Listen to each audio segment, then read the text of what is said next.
It's another day, the sun is shining. Got to know what's going on around you. Wake up, it's the time to motivate your mind. Come with me, let's make this moment brighter. Wake up with the Bahamas at sunrise. Come on and wake up with the Bahamas at sunrise.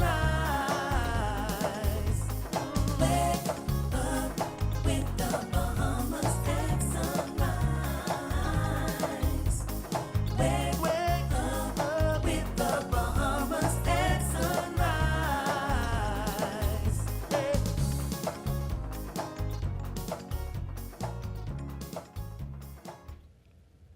Good morning, everyone. Welcome to Bahamas at Sunrise. I'm Tamika Cartwright. I hope that you're having a wonderful, wonderful morning. It's a beautiful, beautiful Monday, and I'm so glad that you woke up with us. We have a great show in store for you today, but before we get to that, I want to know, what did you do this weekend? It was such beautiful weather. I went out on the beach. We want to thank God for that great, great weather, because it was cold the other day. So at least now we had some good weather. Great opportunity to go on the beach. Hopefully you had a wonderful time too. We just want to be mindful too, when you're on the roads, just be safe. We had an accident over the weekend. Condolences all for that to that family, obviously. But when you're out there on the road, just be safe as a motorist, as a pedestrian. Be very, very cautious. All right, so we've got a great show for you today. We have got the team from the 2025 CONCACAF Beach Soccer Championship. They're going to be here, and they will be discussing, we'll also be talking about our mid-year budget with Mr. F.S. Simon Wilson. And we also have our My Library series. It's our last one. So Dr. Harold Muddings is going to be here to discuss that with us. And Dr. Philip Swan is also here to give us an update on the Public Hospital Authority. And we'll also be taking a look at the newest Freeport Medical Center. But before all of that, we want to take a look at weather with Mr. Godfrey Burnside. This is Weather at Sunrise.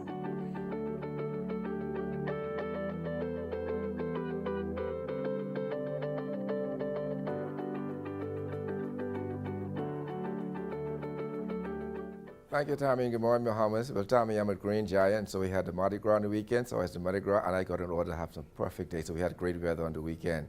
But in your first look at the weather today, we have a cold front that moved through yesterday, now in the southeastern islands, high pressure building across the islands, and that's going to cause some breezy conditions on the islands through midweek. We have another cold front that moves through on Thursday.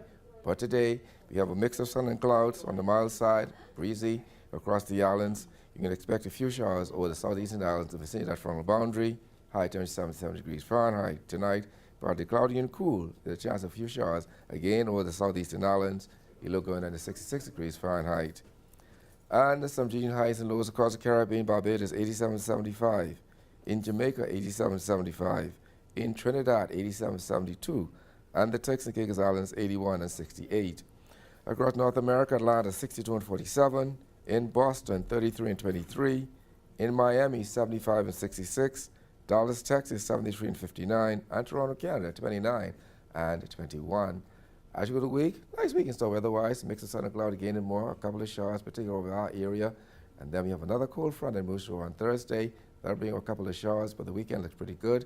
Also some breezy conditions, so we have a caution out to you boaters until midweek. Temperature daytime will be in the upper 70s, at nighttime in the mid to upper 60s. That's Pittsburgh and first look at the weather sunrise. I'm Godfrey Burnside.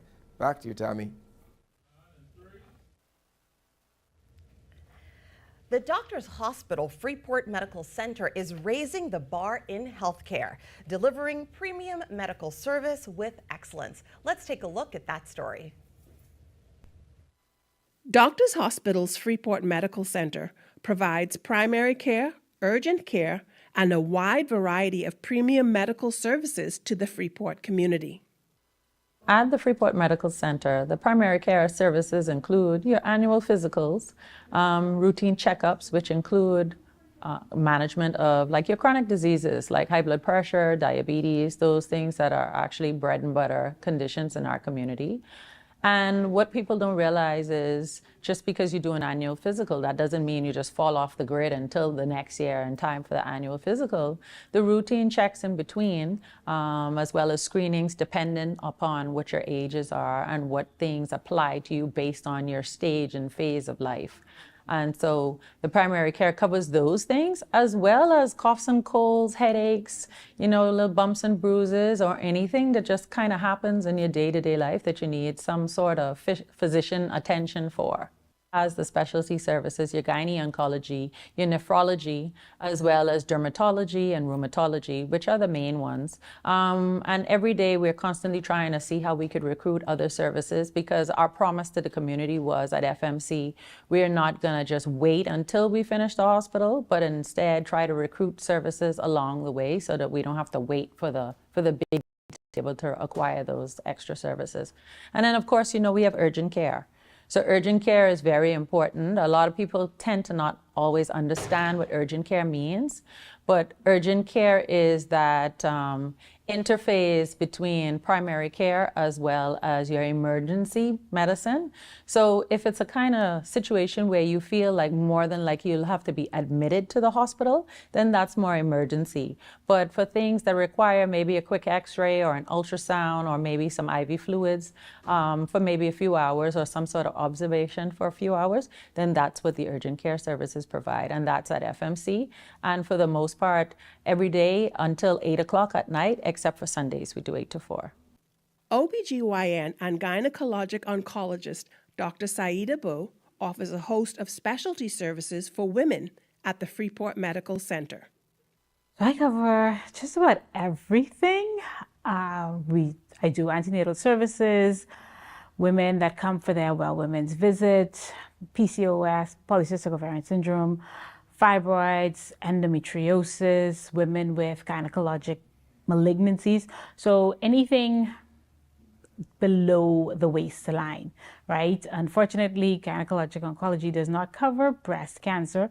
Some parts of the world it does, but in the Bahamas it doesn't. So anything below the waistline. And in terms of a malignancy, yes, I would see. So cervical cancer, uterine cancer, ovarian. Women should be seen at a minimum annually by their gynecologist. However, for women that have conditions that need to be seen more often, then their visits will be tailored by their gynecologist. So a woman that may be managing endometriosis, she may be seen every quarter or every 6 months, depending on how her symptoms are being managed on her treatment right then. Women who are on birth control, they should be seen at least every 6 months just to make sure that everything is okay. But an annual visit should be every year. Bo explained when it's best to see a specialist. Some women would prefer to see a specialist over a general practitioner or even a family medicine physician just because of ease of care. If it is that a woman has a known gynecologic condition, she may decide that she wants to be seen by a gynecologist as opposed to going to a GP or family medicine physician who would then ultimately have to refer to the specialist, right? So again, it's their preference. Some people start off with a family medicine physician and then is referred appropriately once it is that the care is a bit beyond their scope. Advanced gynecological services are available in office right at Freeport Medical Center. We do have the ability to do colposcopy, which is the procedure for women that may have an abnormal pap smear. It is something that we do in the office. It's not having to go anywhere else. We also now have the ability to offer LEAP. It's another procedure that's done after your colposcopy and there's more abnormal cells or further testing is needed. LEAP can also be done in the office. We will soon be able to offer in-office diagnostic hysteroscopies. So we're offering a wide range of services for the antenatal patients. They do have the ability to have their ultrasounds done at the same visit and be able to see their babies. Doctors Hospital prides itself on affordable and accessible care in Grand Bahama. we made it a point that we wanted to say that we're here in Grand Bahama to serve all of the community, not just the special parts. Most people think of Grand Bahama as Freeport only. So we started in 8 Mile Rock. We're now also located at the FMC. Well, 8 Mile Rock Clinic was Kavala Medical Center. And at FMC, it's central. And when you talk about accessibility and affordability go hand in hand. And we've been very determined at making sure that we are affordable.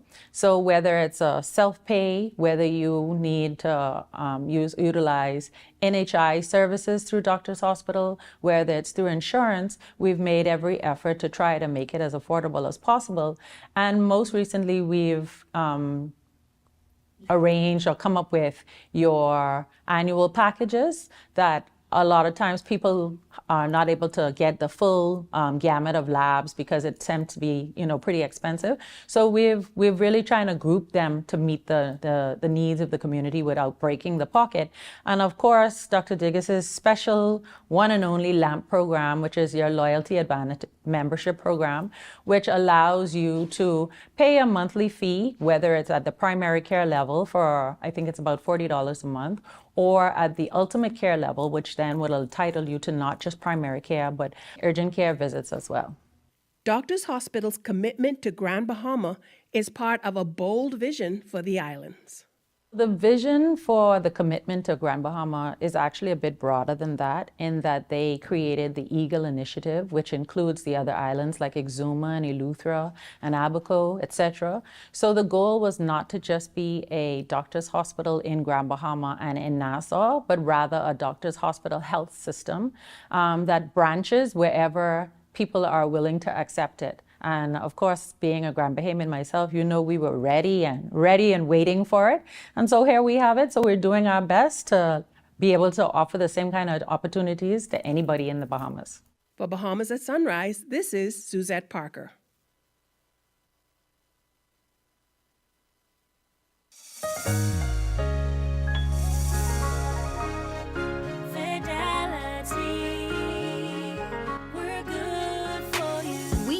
How important collecting your money can be to the success of your business. Start your relationship with Fidelity today so that we can show you the many options available to you with our merchant services. From click and pay options online to merchant terminals and e-commerce options. We're here to help your business succeed. For more details, speak to one of our business development officers at 356-7764 in Nassau or 352-6676 in Freeport. Visit our website at fidelitygroup.com or visit any of our branches.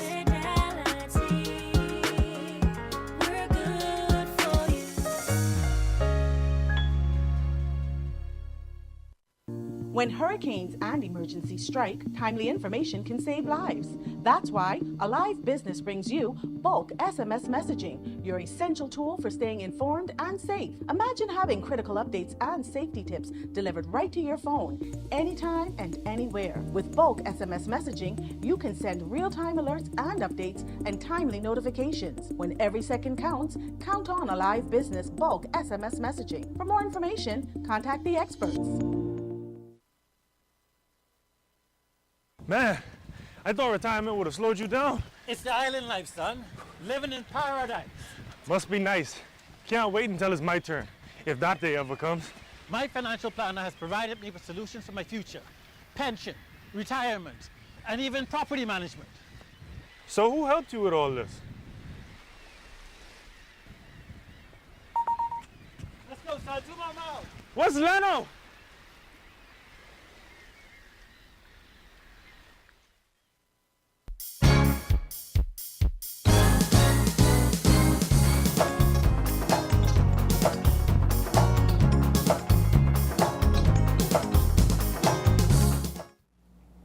Welcome back. With me now is Dr. Philip Swan, Acting Director at the Department of Public Health, and he's here to bring us up to date on everything that's happening at the Public Hospital Authority. Good morning and welcome to Bahamas at Sunrise. Good morning. All right, so we got some exciting things happening, right? Right. Yeah, tell us all about it. It's the Department of Public Health, okay. And that's probably why we're here this morning, because yes. we are trying to just get the word out to the general public that the Ministry of Health has three, I guess you can say, children. It is the Department of Public Health, the Public Hospitals Authority, and the National Health Insurance Authority. The Department of Public Health is responsible for the primary care services and population health management or surveillance in the country. It basically is the mandate or performs the mandate of the Ministry of Health of providing care for all across the archipelago. Okay, all right. And then what are the biggest challenges that you currently face at PHA? DPH. Okay.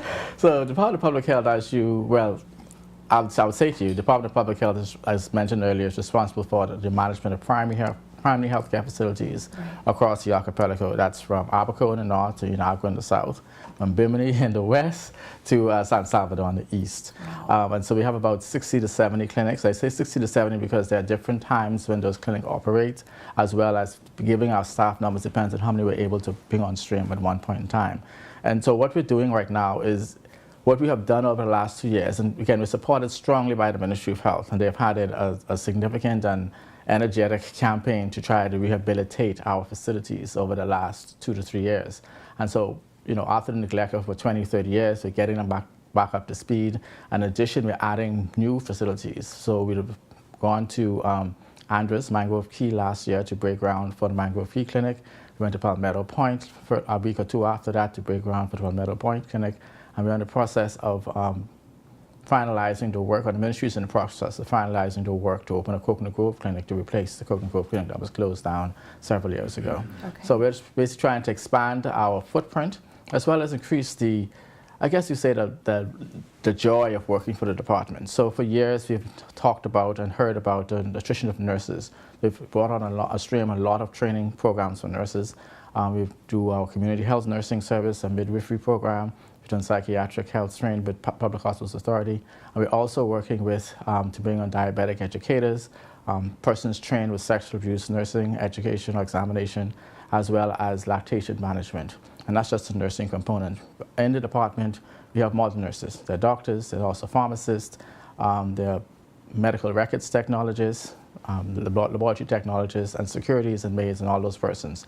And so we're also trying to find programs. We've identified several programs actually to ensure that they are getting this training that they need to be the best they can at their job. Okay. And do you feel like there's sufficient healthcare professionals on the various islands? No. And we're working to try to address that.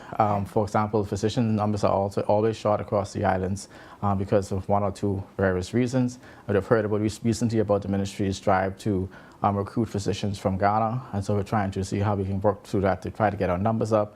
We're also looking at how we can improve the career path for physicians in the country. Yeah. So a lot of physicians are stuck at one level because they're don't have access to additional training. And so we're trying to find a pathway to provide them with that training to allow them to move and to branch out and to not necessarily be stuck in the rut. Okay. And are there any incentive programs or anything for people that may potentially want to become nurses or doctors here in the country? Well, I guess the first incentive is that education is free. And in some cases, there's a subsidy or honorarium, whatever, a stipend for training. Right. And that's across all of the areas in which we have these programs. For example, nursing, there's a stipend if you go to University of Bahamas. Right. We've recently brought on arrangements for training clinical nursing with Tarif College in Grand Bahama. We're working with Bahamas Baptist University College here in New Providence.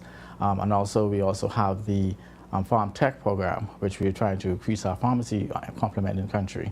And we also stipend them, especially if they're in the Public Hospitals Authority Academy program. Okay. So you mentioned these clinics that are popping up on the various islands. Yes. Are there also pharmacies popping up as well? Like, can individuals get medication on the islands as well? Yes. So each of our clinics has a pharmacy arm, so you can always get medications at those pharmacies. Okay. Unfortunately, we don't have a pharmacist in all of those, but we have the capacity to dispense medications in those facilities. Okay. And then just, when we think about the clinics, I just want you maybe to explain to us exactly what the clinic does versus what does, like if somebody's, injured and they have to come down to the Bahamas for health care, like, what services can be provided there? What services do we need to fly over to the Bahamas to get? Right. So,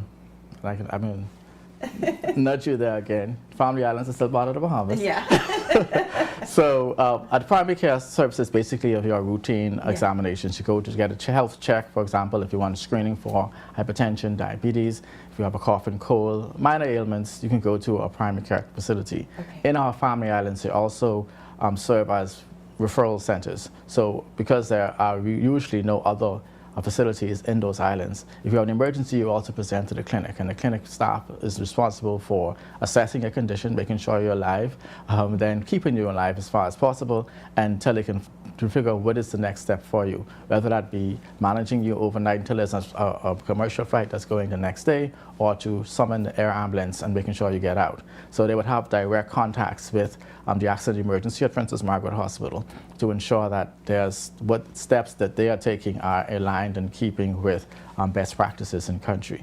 And one of the challenges we've had over the years is the ability to support those physicians and nurses in making those decisions in the Family Islands. So a part of the work that we're doing this year is actually introducing laboratory and imaging diagnostic service in the Family Islands. So that helps to determine if that pain in your chest you're having is acid reflux, or if it's a heart attack, or if it's just muscle pain. And that would help us to manage better persons coming into New Providence or for our emergency services. Okay. And what about ambulances and things on the island? Like, I mean, do we see that? Right. So we would have, again, through another program, introduced 15 ambulances to the country, and in the process of trying to provision persons to appropriately operate those ambulances. You know, ambulances are equipment, dangerous piece of equipment. They can cause damage as well as assist with persons. So we're working with the police force to ensure we have a temporarily fix to have our drivers to drive the ambulances appropriately in a way that they're covered by insurance purposes. And then we're working also with PHA to train persons from the Family Islands to become EMT drivers, so that at the end of the day, we have persons stationed on the islands who are appropriately trained to manage emergencies as well as to operate the ambulances that we have on the islands. Okay, okay. And if somebody, I mean, you know, God forbid, passes away on one of the Family Islands, what happens to the body before, you know, they have to, you know, go through the whole burial process? So most of our clinics have a morgue attached to it, a 2 or 3 body morgue that allows to keep the body at the appropriate temperature. And again, as I mentioned, you can imagine trying to maintain a network of about 20 to 30 morgues across the islands. Challenges with refrigeration, of course, come every now and again. So we have, you know, relationships with other mortuaries on the island if they exist. So after determination of the cause of death, whether the death is a normal death, natural death, or a suspicious death, then that depends on the disposition. If it is a suspicious death, or in the conversations with the pathologists at the Princess Margaret Hospital, they figure an autopsy is required, then we ship the body to New Providence for an autopsy to be done. Otherwise, it's released to the family and regular stuff occurs. Okay. And the family is responsible if it needs to get the family to New Providence for any further care. Okay. And then here in the Bahamas, Princess Margaret Hospital, tell us some of the wonderful things that's been happening there that you're proud of. So I really can't speak about Princess Margaret Hospital because it's not under our area. Of the Public Hospitals Authority, as I mentioned, that's a different area, that's a whole different scheme, different management. But I think they're working through some of their challenges, and also I think there's some exciting things that will be announced to the public shortly. Okay, all right. So, I mean, what are some of, just from where you sit, what are some of the concerns that you have with healthcare, just in general? In general, I think we have the concern of persons accessing services that are available. They are available, persons need to access them. And I say that on the basis that we need to ensure that as individuals, we are trying our best to live or to achieve the optimal health for us and our families. So accessing those services is what I think is the greatest challenge, even though they're there, and I'm making sure that you understand the importance of preventive care and maintenance in order to prevent any catastrophic illnesses that can be prevented. Okay, and just before we wrap up, what are your top priorities?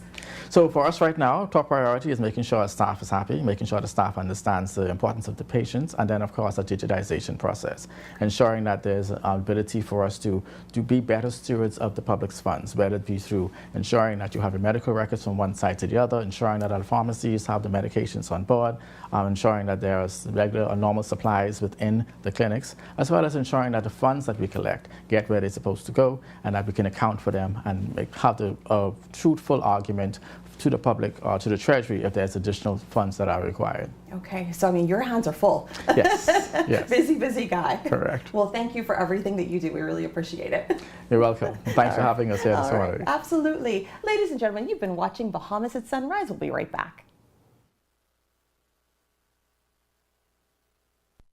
Comfort Suites Paradise Island is the best kept secret in the Bahamas. Located directly next door to the Atlantis Resort, you'll receive all the privileges of an Atlantis guest with all the benefits of a Comfort Suite stay. Enjoy everything Atlantis has to offer, including Aquaventure Water Park, plus all the amenities of Comfort Suites. Free Wi-Fi, free breakfast daily, and kids stay, play, and eat free. Visit ComfortSuitesPI.com. African Things is your one-stop shop for everything African. Make a bold fashion statement with vibrant colors and intricate patterns inspired by the beauty of Africa. Find trendy contemporary looks for every occasion and enjoy custom tailoring. Shop jewelry, purses, art, cosmetics, and much more. African Things is located in the Dugard Plaza, Palmdale, next to McDonald's. Open Tuesday to Saturday, 11 a.m. to 5 p.m. Come get your African Things. I think we should open a bank account for Bradley. Why? We already have enough bank accounts. Well, the boy of age now, he should start learning how to protect his own money. Protection. At a bank?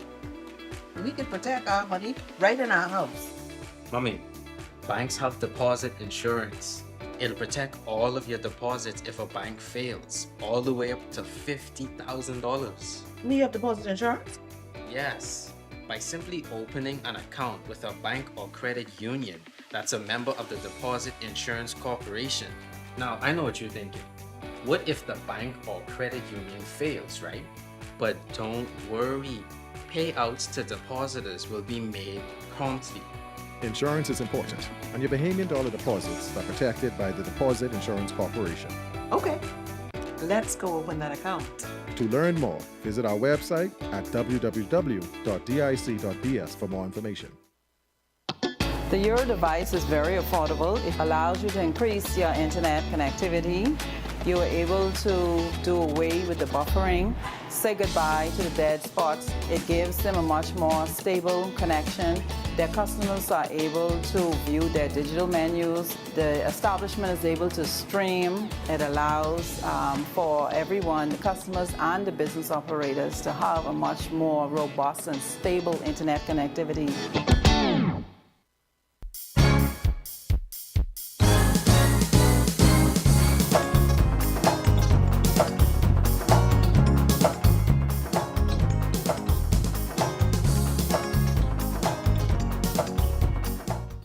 Welcome back to Bahamas at Sunrise. I'm Tamika Cartwright, and it is our mid-show. So happy that you stuck with us. We had a great first half of the show. Hopefully you enjoyed it too, and we've got another great half coming up. We've got the team from beach soccer. They are in the house to tell us all about the wonderful things that's coming up. But before all of that, let's take another look at weather with Mr. Godfrey Burnside.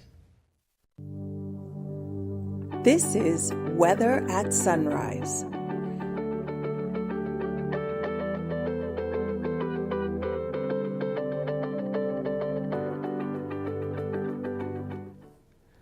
Thank you, Tommy. Good morning. Mohan, just a second look at weather at sunrise.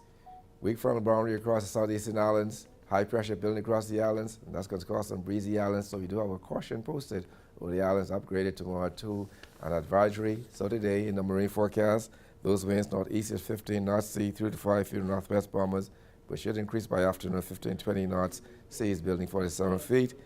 And the central southeastern islands, the 15-20 knots, seas 4 to 6 feet, but they're going to be increasing 15-25 knots, seas building 5 to 8 feet by afternoon. Then on Tuesday, those winds northeast to east at 15-20 knots, seas 4 to 7 feet.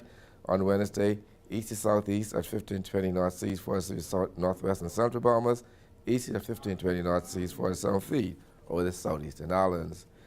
Yeah, tides. You can expect a high tide at 10:05 this morning. The next low tide will be at 4:20 this afternoon. High again tonight at 10:39. Sunset 6:11 this evening, rising at 6:29. UV index 7. Your water temperature 75 degrees Fahrenheit, and the moon phase, new moon.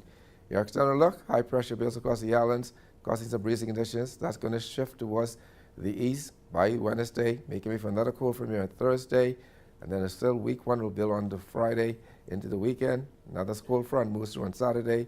But for the most part, we're looking at partly sunny skies, except for Thursday. We have a mix of sun and clouds with a couple of showers along that frontal boundary. The temperature daytime will be in the upper 70s, at nighttime in the mid to upper 60s. That Petro Rafale look at weather at sunrise. I'm Godfrey Burnside. Back to you, Tammy.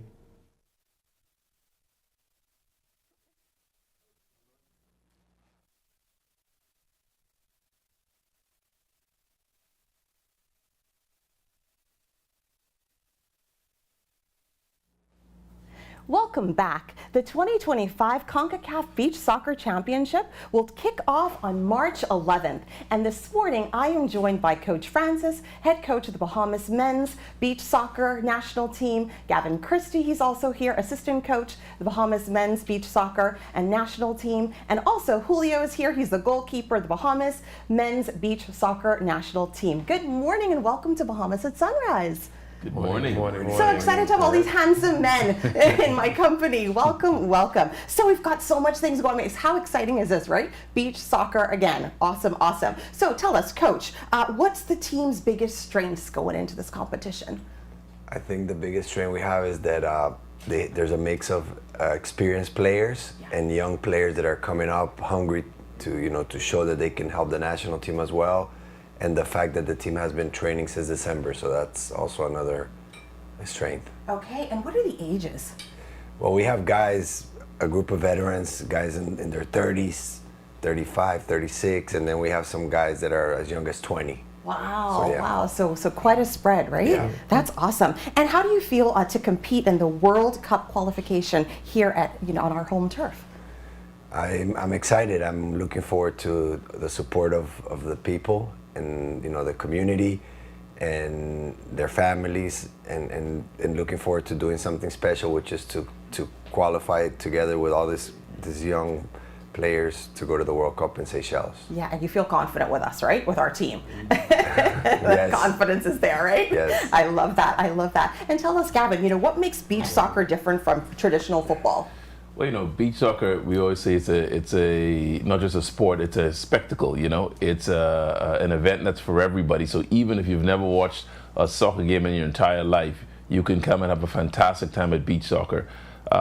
It's exciting, it's lots of goals, there's music playing, and so it's a whole atmosphere. And that's why we want everybody to come out and bring your family, bring your kids, and come and support Team Bahamas. Okay, is there a charge to come to the event? No, that's the thing. It's absolutely free. Okay. So all you have to do is just come. There's going to be, I think, 3 to 4 games a day. The games start at 2 p.m. And then the Bahamas will play the last game each evening at I think about 8 p.m. Okay, and it starts on March 11th, correct? Yes, March Okay. 11th, and the final will be on March 16th. Okay, so we have quite a number of days for this then. We do, yes. Yeah, fun Yes. times. And tell us just the location again for people that may not know. So we're located at the Beach Soccer Stadium, which is at the foot of the Sidney Poitier Bridge. So it's there. You come, you can find your parking. As I said, it's free admission, so just need to book it in your calendars and be there. Okay, and are you playing this year? I hear that you're coaching, but are you playing at all? Yeah, no. Unfortunately, I'm on the coaching staff now. And so we, as coach said, we have a great mixture of experience and now some younger guys that are coming up that need to get the experience, and it's a great opportunity for them. As you know, I've been involved in the sport for a very long time, and so I wanted to stay along and help the coach as I know a lot of the guys. I've been with them from day one, so really just to help them get to the World Cup. Okay, awesome, awesome. And Julio, goalkeeper it is? Yes. Oh my gosh, you got like a real serious tough job there. Yeah, the main one on the field. Awesome. So just tell us about some of the challenges that you face. Well, it's a bit more fast-paced than the regular football, and then you have the sand that could be either your friend or your enemy. It's really unpredictable, and the fans really get into that. So it's very exciting. Yeah, that's awesome. And then we also have the fact that goalkeepers can actually score and participate a bit more in the game. Okay, okay, so you can be involved, right? Yes. Which part do you like the best though? The saves gotta be, it's the best. Okay, Yeah. I mean, I would think that goalkeeper is one of the most challenging. Like, I mean, a lot of pressure, right? Yeah, a lot of pressure, but I'm used to it. Okay, and you said the sand could be your friend, or it could work for you or against you. How does it work for you? I mean, sometimes you're in a sticky situation. There's a ball that you just can't reach. It hit the sand and goes out of bounds. Sometimes it helps. Okay. Or it hit the sand and the momentum just completely leaves. Yeah. Yeah, but then there are times when you're diving the right direction, you're on it, but it hit the sand and it just goes the other way. Wow. Yeah. Wow. I mean, it's good for the crowd, but not necessarily for me. I know. Yeah. I've been to a couple of these. I mean, 'cause, you know, I've got boys, so they just love to come out and watch. And I mean, we see the sand flying everywhere. And I mean, I'm like, whoa, that's like real sand. You know, I go to the beach and get sand in my eyes, and I'm done for the rest of the day. Yeah. So I don't know, like, how do you guys just keep going with all that sand in your face? I mean, you never really get used to it, but you just kind of manage through it. Yeah. Okay. But that sand in the face is a real difficulty at times. Yeah. Of course. And Coach, I mean, you know, what do you find some of the challenges for the young people as they're playing, the young ones coming up?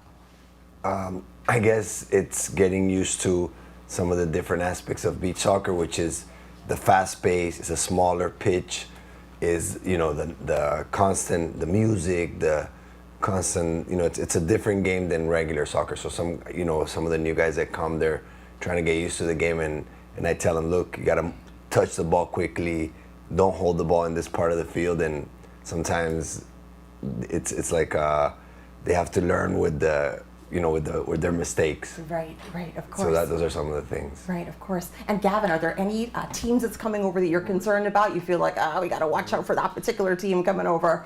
No, not really. No, the team that I'm most concerned about is Team Bahamas, you know, Okay. and just making sure that that our team does what we're supposed to do.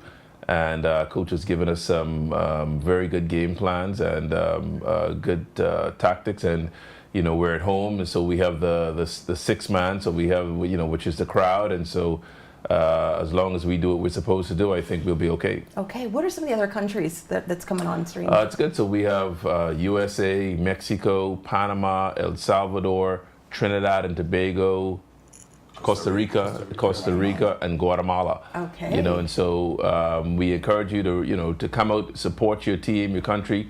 Make sure you have a Bahamas flag, but you know, there's going to be lots of different countries out there for you to come and watch as well. So it's going to be a great atmosphere for some high-level football. Okay, and just tell us a little bit about the support that you have. You know, who supports the beach soccer? Yeah, so we want to thank first of all, our fans. You know, the Bahamas Football Association. We want to thank all of our sponsors that have been that make this possible, and just, you know, the team and everybody who's really all come together to make next week a fantastic opportunity. That's awesome, awesome. And Julio, for those younger kids that might be watching, because, you know, I remember, like, my kids, they watch and they're like, oh, I want to be like this one, you know, or that one on the team. So what advice would you give to some of those young people aspiring to be, you know, in beach soccer? Keep that passion. It's crucial in the process. Trust me. There will be difficulties, but the passion and the drive and opportunities like this that we have now is what keep us going. Okay. All right? Yeah, the passion is very crucial. Love that. Yeah. So if there are any kids that are watching and they want to be a part of maybe next year's beach soccer competition or the next one that's coming up, what would you say to them? How do they get involved? I think, I know that we had a league this last year, so I think just be on the lookout when there's going to be a league and try to join a team to start playing the sport.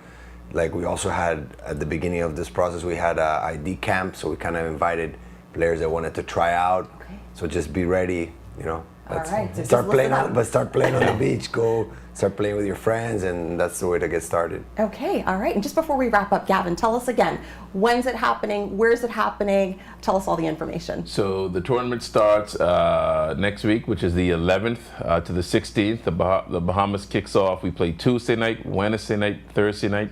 Then we have a break day, and then we go into the weekend playing as well. It's at the foot of the bridge at Beach Soccer Stadium, and we look out. Everything is there on social media. We're setting up the schedule, and we hope to see everybody. All right, awesome. Well, good luck, Team Bahamas. We're pulling for you.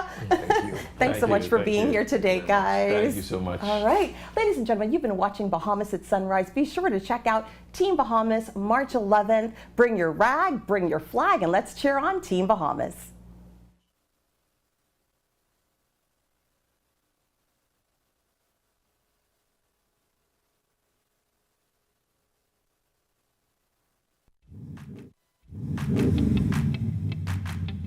Introducing the Focal Smart Pass app that helps you to fuel up faster. Here's how it works. Download the app on the App Store or get it on Google Play and create your profile with payment details. Visit your nearest Shell station, open the app, scan the pump's QR code, select your payment amount, and begin fueling. Say goodbye to cash and cards because the Focal Smart Pass offers secure and convenient payment options right at your fingertips. Download Focal Smart Pass now and fuel up faster today. One thing, two things. Blue thing, old things.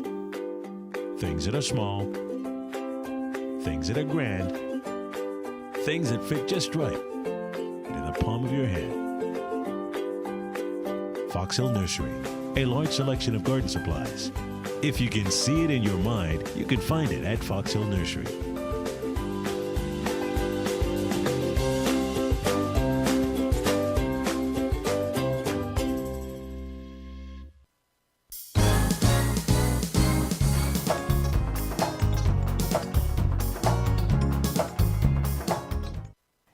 Godfrey. The mid-year budget is out, and here to tell us all about it is Mr. Gowan Bowe, CEO at Fidelity Bank. Good morning and welcome back to Bahamas at Sunrise. It's not been that long. So. I know. It's always great to have you on. We get so much information from you. Just tell us overview the mid-year budget. What are your concerns?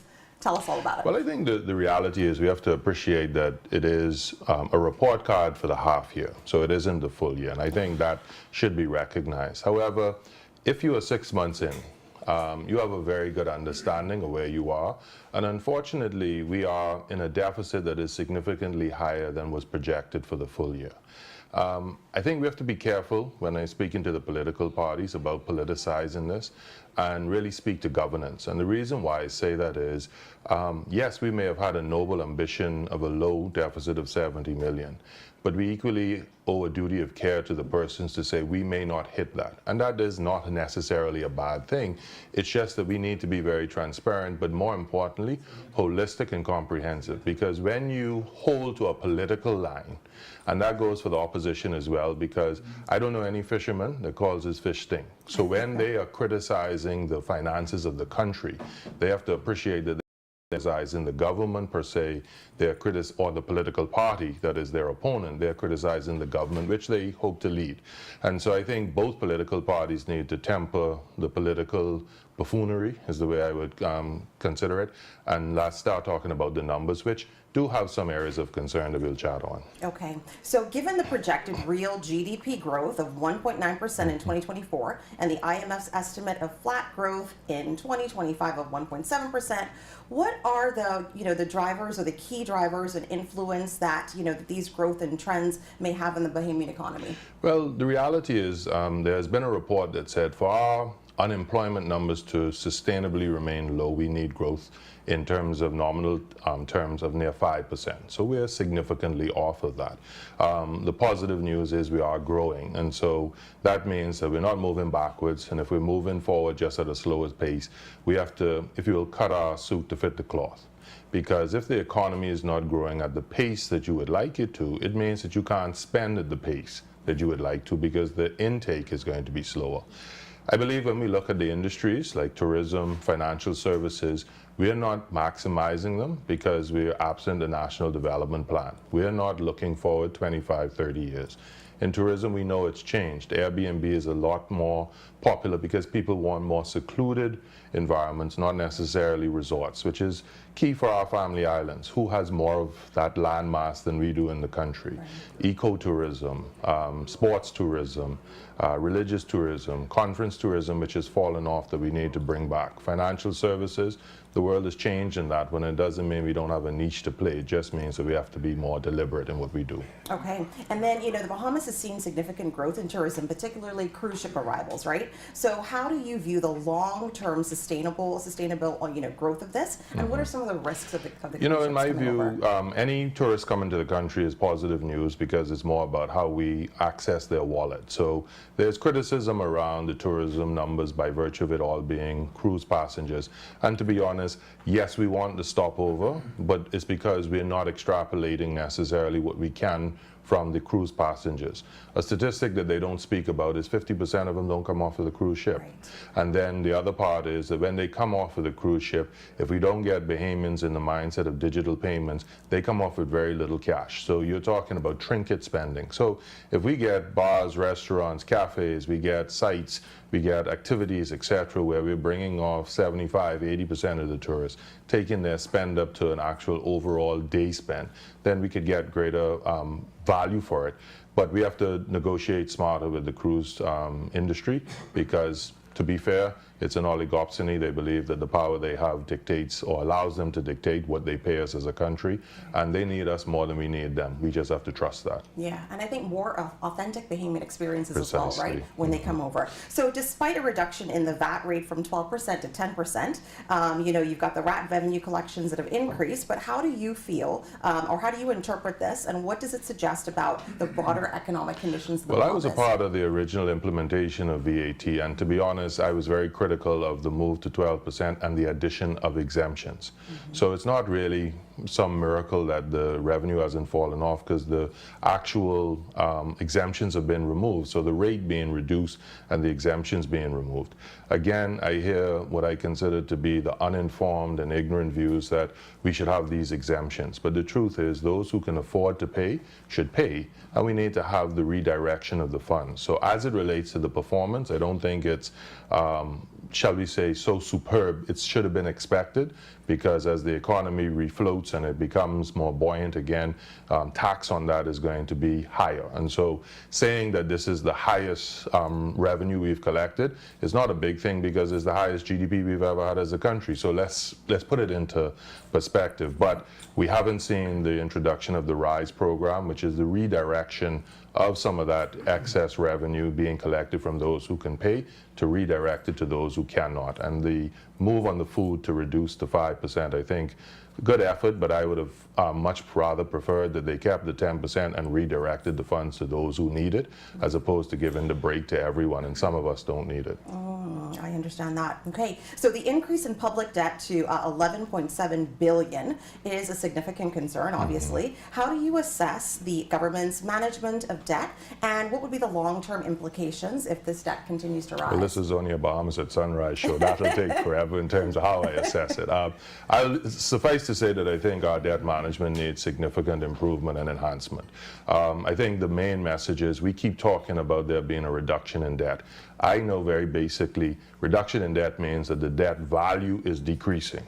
What we keep talking about in government, both administrations, is what the debt to GDP is.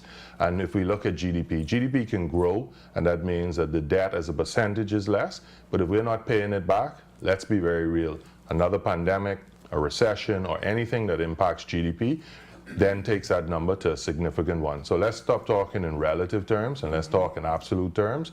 And the country has never run a surplus since independence. So for the past 52 years, we've not run a surplus. So that means our debt has never been decreased for 52 years. And let's stop talking things that are, what I'm going to say, esoteric, and let's talk real numbers, because you know when you borrow from the bank, the only way you get out of debt is when you pay it back. Right, right. Simple. So, when we talk about, like, I guess the government, has changed in the United States, there's some tariffs there. What are some of your concerns that you have there? We have to remember that we are a taker, and so that means we have to be very observant of what is taking place. We're not going to dictate what is happening. We're not even going to influence it. The reality is we are simply going to have to absorb it. But success is where opportunity meets preparation. So the reality is volatility and uncertainty is not a bad thing if you're on the right side of the equation. And so it means that national development plan is even more important, because we need to know where we're going, so that when things change, we have turbulence, we have things that throw us off path, we know how to get back to center. And in the absence of that, we're just actually wandering along, and we have to be careful about that. Yeah, well, I mean, it's been a pleasure having you on. Always. Always so informative. I feel like we could be here for another hour, right? There's so much to talk about, but thank you so much for your time. Always a pleasure. Ladies and gentlemen, you've been watching Bahamas at Sunrise. We'll be right back. Hi, I'm Ria Christina, and I'm super excited to be the new host of You and Your Money, a local international bank that has actually been closing some of their branches. It actually gives me an opportunity to share my views, my take on the financial matters. Even when we think about what's happening globally, we still have a lot of work to do in terms of having to educate business owners as to the importance, the economic impact, and how it is that we can look at improving the Bahamian economy. $1 billion. That's how much we spend every year importing food in this country. It also gives me an opportunity to have conversations, and that's meaningful conversations with thought leaders, within our community, even having to see how it is that we can work together, or even the opportunities that may exist for many Bahamians. So I'm excited to be here and looking forward to the great conversations that's to come.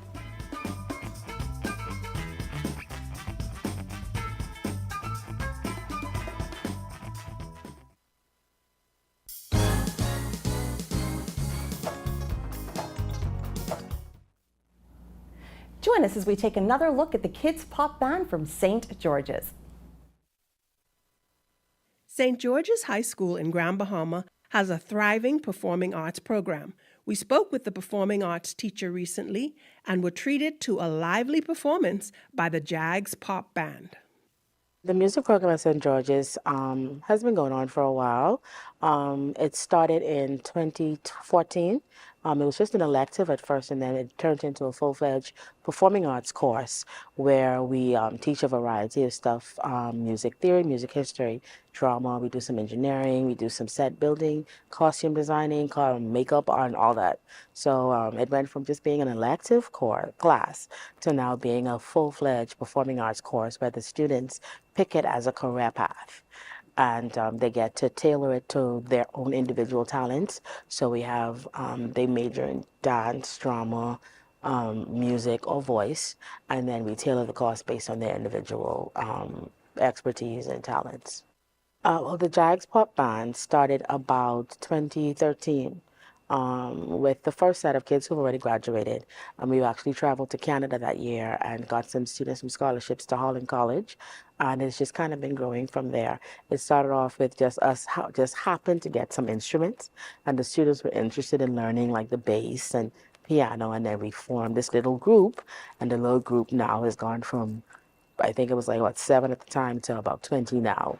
And so, you know, every year you have the graduates and then you have to retrain. And so the process and the cycle just continues. And it's been going on now for about 10 years. Stubbs explained what the students love about performing. Well, in talking to them this morning, I think they love mostly the bond that we build. It's almost like a family. And they like the fact that they get to, I guess, showcase their talents and then improve upon it. For instance, my horn player mentioned this morning that he liked the fact that he gets to practice his craft outside of the John Canoe Arena and in a band setting where he gets to do, you know, different things with his instrument. A lot of the singers are like brothers and sisters, and so they have that camaraderie where they play off each other's energy and, you know, just getting the chance to and the opportunity to showcase their talents on different platforms and being seen and acknowledged for the work they do. The band performed a medley of Bahamian songs. Coming to rock you out tonight, eh? Singers, you all ready, man? Need some energy here? Let's carry on, bad man.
Tomorrow.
When the night is the morning sun,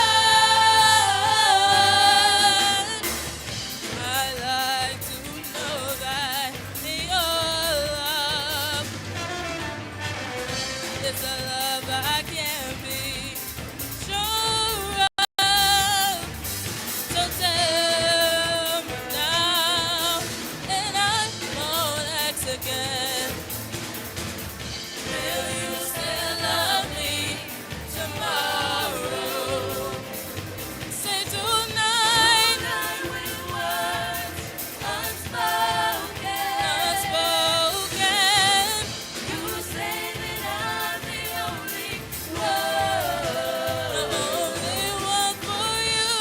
Will my heart be broken? When the night it's the morning sun. I like to know that your love is a love I can't be sure of. So tell me now, and I won't ask again. Will you still love me tomorrow? Will you still love me tomorrow? Will you still love me tomorrow?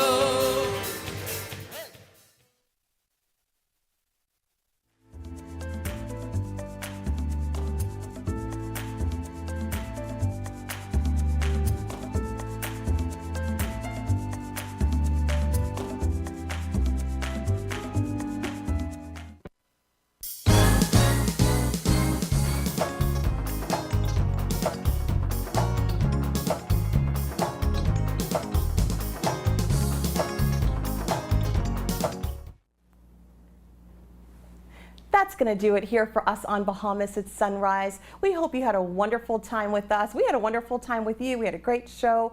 Be sure to check out all the wonderful events that's coming on, particularly the beach soccer happening March 11th. It's supposed to be a really, really fun event. We'll see you back here on Friday. Be sure to be safe on the streets. And remember, it's 2025, so we are thriving in 2025.